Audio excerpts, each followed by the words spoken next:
গ্রীষ্মের তাপদাহে যখন অতিষ্ঠ সর্বসাধারণের জীবন, ঠিক তখন ঢাকার বিভিন্ন মাঠে চলছে ঢাকা প্রিমিয়ার লিগের ম্যাচ। স্বাভাবিকভাবেই দেশের সর্বোচ্চ ঘরোয়া এই লিগে খেলছেন জাতীয় দলের ক্রিকেটাররাও। গরমের মাত্রা এমন পর্যায়ে চলে গেছে যে বাধ্য হয়ে লিগের জন্য করা হয়েছে নতুন নিয়ম, যেখানে একদিনের পরিবর্তে দলগুলোকে দেওয়া হয়েছে 2 দিনের বিশ্রাম।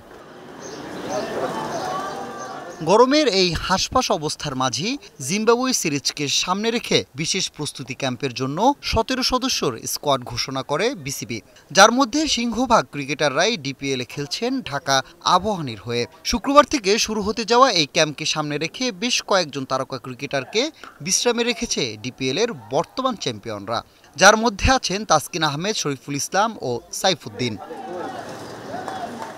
পেসারদের না খেলালেও আবাহনীর হয়ে খেলেছেন জাতীয় দলের স্কোয়াডে থাকা নাজমুল হোসেন শান্ত, লিটন দাস, তাওহিদ হৃদয়, জাকির আলী অনিক ও তানজিম সাকিব। অবশ্য দলের নিয়মিত বোলিং ইউনিট ছাড়াই 171 রানের বিশাল জয় পেয়েছে আবাহনী।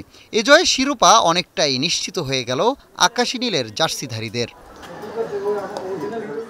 এ ম্যাচের মাধ্যমে ঐতিহ্যবাহী ক্লাবটির হয়ে এক যুগ পার করলেন অলরাউন্ডার মোসাদ্দেক হোসেন সৈকত। এমন অর্জনে ম্যাচ শেষে দলের পক্ষ থেকে দেয়া হয় বিশেষ সম্মাননা।